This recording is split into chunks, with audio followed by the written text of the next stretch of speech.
In the headlines, Senate President Ahmad Lawan acknowledges Machina admits end to 23-year National Assembly journey. Bandits invade Kaduna village, kill 1, abduct 3. Dollar hits 735 naira as political campaign begins.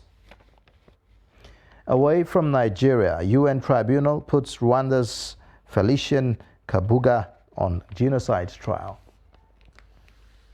Hello and welcome to Trust News Update. I am Ayuba Ilya. Thank you for joining.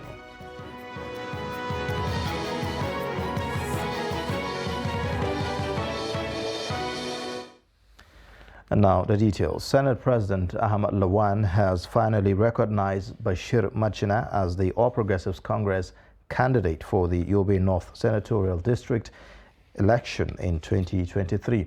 In a statement which he personally signed, Lawan, who was first elected into the lowest chamber of the National Assembly in 1999, said he had accepted the judgment of the court.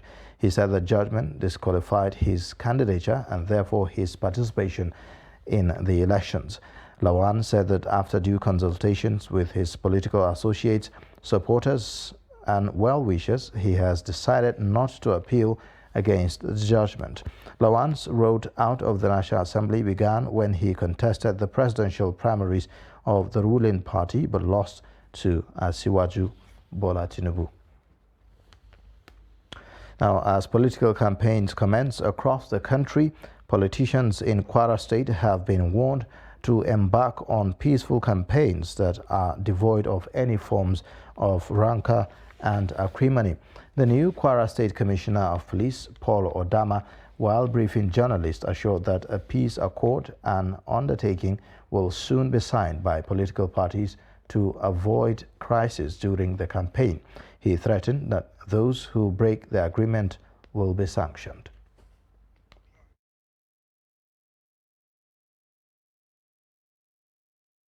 Police is for all political parties.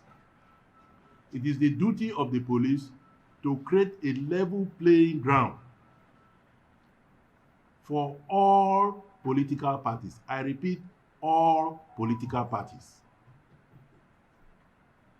That we are going to do, and we have started, so that we can have peace accord. We will make all political parties to write an undertaking of their conduct in this election. We, on our part in the security, we are going to gather information. We are working on intelligence. We will synergize together and we will share information among ourselves.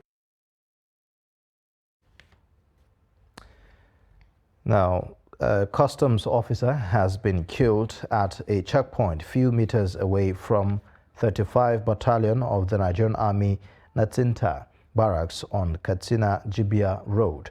The terrorists launched the attack on the joint operatives early Thursday morning. Several other operatives were wounded following a gun battle with the terrorists. Customs Service spokesman in Katsina, Balarabe Tahir, confirmed the incident to Trust TV's Abdullahi Yamadi. The terrorists also struck at Kukar Toro, a farming community in Basari local government area of Katsina State, killing 2 people.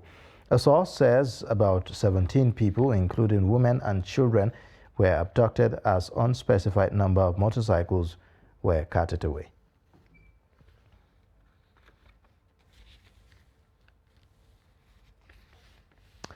Now, as the campaigns for the 2023 election kick off, the Plateau Police Command has begun deployment of police officers to passive flashpoints in the state. The State Commissioner of Police, Bartholomew Onyeka, made this known on Wednesday during a stakeholders meeting in the state with heads of security agencies, political parties, as well as Independent National Electoral Commission. Ado Musa completes the story. According to the commissioner, one of the reasons for the engagement was to ensure that the upcoming general elections were peacefully conducted. It is also an avenue to provide stakeholders with a unique opportunity to dissect the current laws enforcement realities and engage an all-inclusive approach to re-evaluate security policing strategies. As the countdown to the political campaigns draws near, the Plateau State Police Command has put in place robust security arrangements and measures to ensure that adequate security and safety for electionary campaigns and rallies throughout the state. The police command is poised to protect and safeguard all venues of campaigns and rallies, as well as other INEC-approved electionary activities, and all political parties throughout the state from now to the end of the campaign period for the 2023 general election. He said all unofficial security formations, such as vigilantes, neighborhood watches, among others, should not in any way carry out security functions during the elections, as they do not have the legal mandate under the current INEC laws. The Inspector General of Police, IGP Osman Akali Baba, PAC Dagat, NPM FDC, has equally echoed it loudly that during the electionary periods, all local security head groups, such as the Vigilantes, Hunters Association, Neighborhood Watch, or any other quasi-state organs, have no legal role to play in the electoral process and are therefore prohibited from taking part in any electoral process before, during, and as well as after the aforementioned political activities. The representative of Christian Association of Nigeria, CAN, Father Polycarp Lubo, at the event, assured the support of religious leaders toward hitch-free elections. To speak to our people to know abiding, to play the rule by the game. To play the game by the rule. And I'm sure that's exactly what we will do. Same thing like the man from the orientation agency. But you will have to caution here, sir. It is, however, hoped that stakeholders will do their part in ensuring a smooth conduct of the election. Ado Musa, Trust TV News, Jos. Gunmen on Wednesday night invaded Wusasa area in Zaria, killing one person and abducted 3 others. The village head of Wusasa, Isiaku Yusuf, said that the bandits came in number and attacked the residence of Dr. Oderinde, resident of Wusasa Central area. He gave the name of the person they killed as Oluwakemi Oluwatosin and those abducted as Douglas Silas, Treasure Johanna Victor, and the son of the landlord, Precious Oderinde. The village head said that he alerted the police and members of the vigilante group who arrived at the scene after the bandits had gone. Still on security matters, gunmen have killed at least 5 soldiers in Umunze, a community in Orumba South local government area of Anambra State. The incident reportedly occurred on Wednesday at about 12:30 p.m. beside a Zenith Bank branch close to the popular Nkwo Umunze market in the area. The gunmen were said to have opened fire on the soldiers who were in an army-marked Sienna patrol vehicle, killing 5 of them in the attack. The military is yet to respond to the attack as of the time of this reporting. Meanwhile, Governor Charles Soludo, in a statement by his spokesperson, Christians Aburime, condemned the attack and said that the perpetrators must pay as the government is working to apprehend them. The governor urged Anambra residents to remain calm and law-abiding as the security agencies are on top of the situation. Lagos State Police say that the command is investigating 3 suspects arrested with live cartridges on their way to Katsina State. According to the State Police Public Relations Officer, SP Benjamin Hundein, the suspects were intercepted with 2 commercial buses loaded with an unspecified number of live cartridges, 3 dismantled motorcycles, and phones, among other items. Abbas Alibi reports. The state police spokesperson Benjamin Hundein told Trust TV that with the support of some members of the community, the operatives of the Ikorodu division of the Lagos State Police Command intercept 2 commercial buses loaded with large quantity of live cartridges, and 3 suspects were arrested. He said the police is working with the members of the community to checkmate any illegal activity going on within the communities. The Divisional Police Officer in that area quickly mobilized his men to that place where they found 3 men loading a vehicle with live ammunition and several rounds of live ammunition, 3 dismantled motorcycles. So they were promptly arrested and taken to the police station first. But because of the sensitivity around it, we had to move them to the headquarters. And as I speak to you now, they are at the State Criminal Investigation Department. The President, Road Transport Employers Association of Nigeria, Musa Metakobi, who is also the Lagos State Chairman of the association, disclosed that the buses and the suspect were not arrested at the designated car park in Lagos. Then called on passengers to desist from going to undesignated motor parks for their own safety. I'm drawing the attention of all the passengers, that is commuters, always before you board any motor, you make sure you went to the garage where been designed by the government. So if there is anything, the government will follow it up to know where even the vehicle take up. However, Ado Dansudu, one of the leaders of Arewa community in Lagos, spoke on the importance of working together in the fight against the proliferation of illegal firearms into the country. I don't see the reason why you will supply something which maybe your father or your mother or your brother can be kidnapped or can be killed by what you supply. So people doesn't think what is going to happen to them. They don't think what is going to happen to their parents or their brothers or their fathers, even their relatives. They said security is everybody's business. Therefore, for a sustainable security posture in the country, the mindset of people must be reshaped. Abbas Ibrahim Alibi, Trust TV, Lagos. 13 communities in Ogbaru local government area of Anambra State have been submerged by flood, with over 300 families rendered homeless. Schools, churches, markets, farmlands and residential houses in the communities were submerged, while some of the residents had relocated to neighboring communities. Community leaders said that there was a need to find a permanent solution to the recurring flood problem, as the flooding had brought untold hardship to many families. The Anambra State Commissioner for Environment, Felix Odumegu, said that the state government had commenced inspection of the affected communities, noting that camps will be established for the victims. He also said that medical teams had been deployed in the affected communities to assist the victims.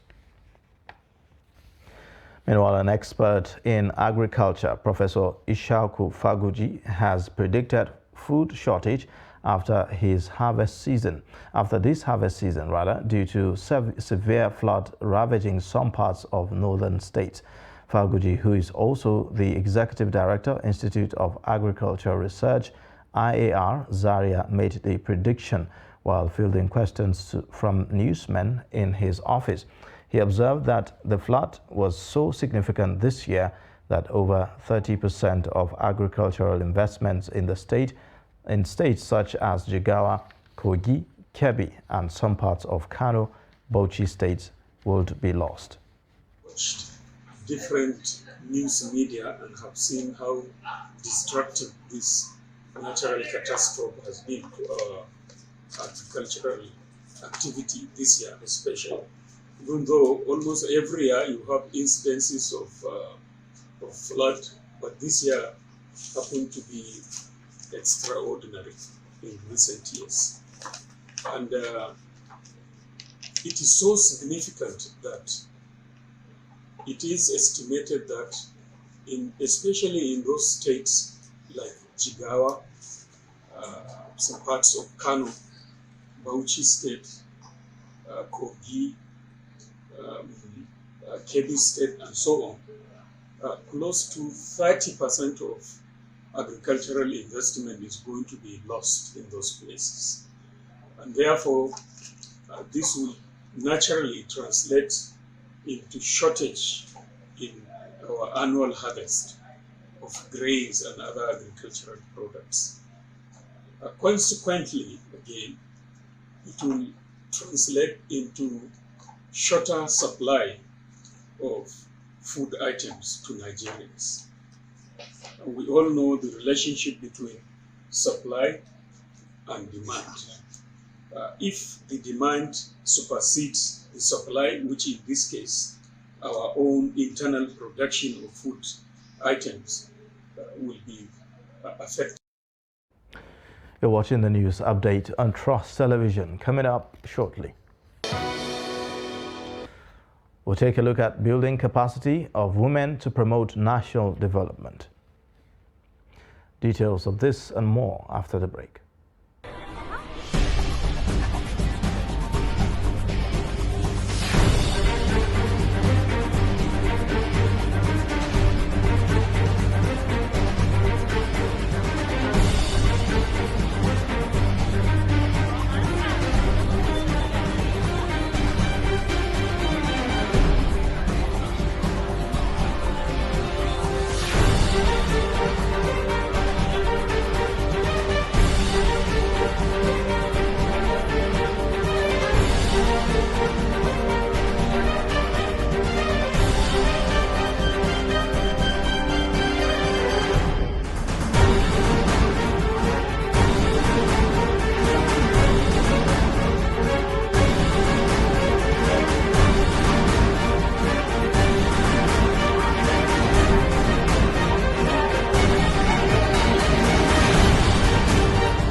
Trust TV, documenting the Nigerian story.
Welcome back. Let's have another look at the top stories again. Senate President Ahmad Lawan acknowledges Machina admits end to 23-year National Assembly journey.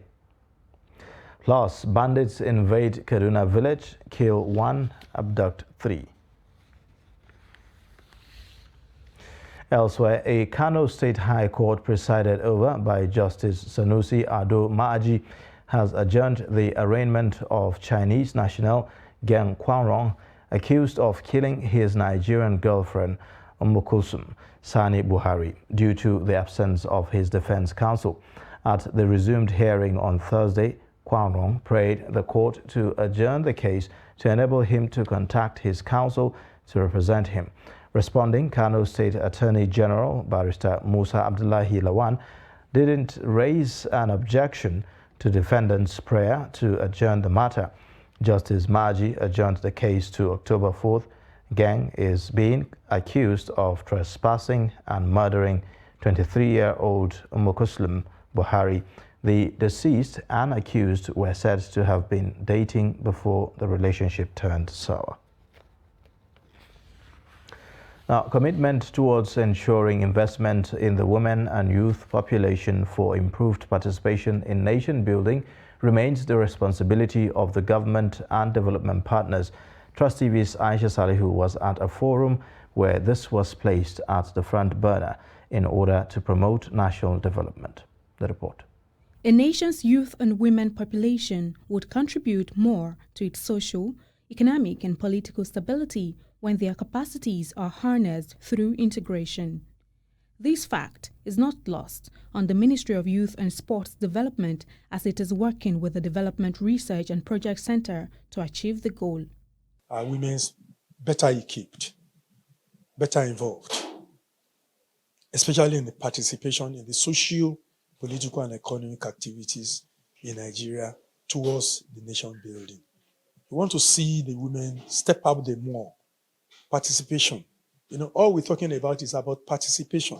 If you stay back in the confines of your sitting room, your bedroom, nobody will come for you. So you have to step out to make the voices heard. We hope to increase the capacity of women's associations on advocacy and communication as well as strategic leadership, because we think these women are pivotal to the push for increasing salience for women's economic empowerment and then advancing Nigeria into economic development.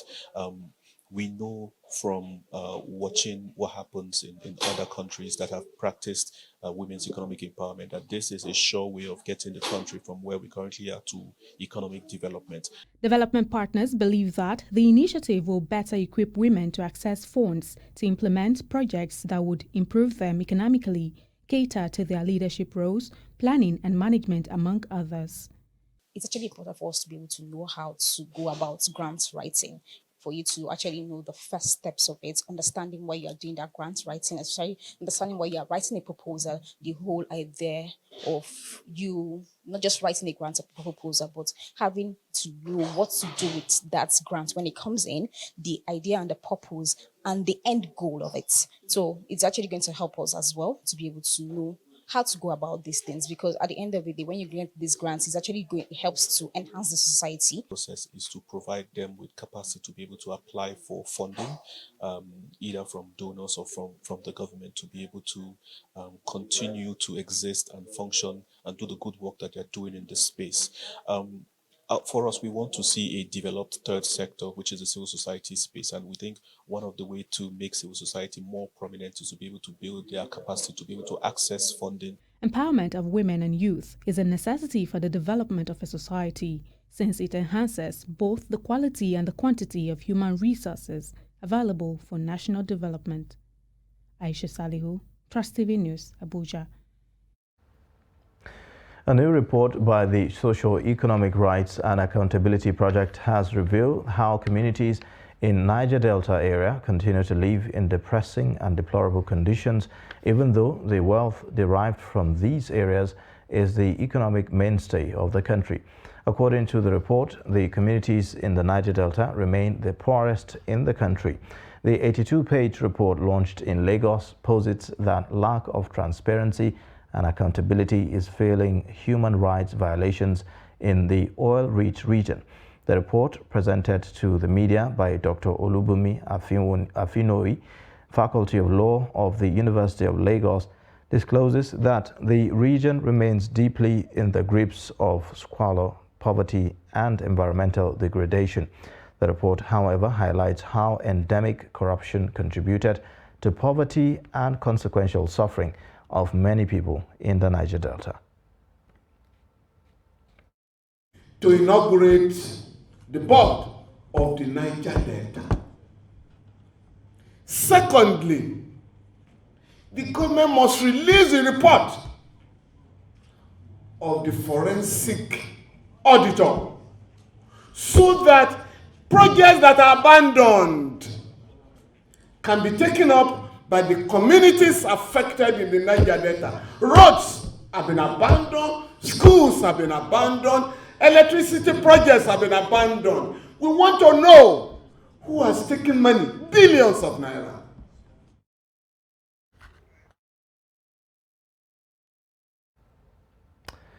Now, the dollar hit 735 naira in the parallel market on Wednesday as political campaign activities began in the country.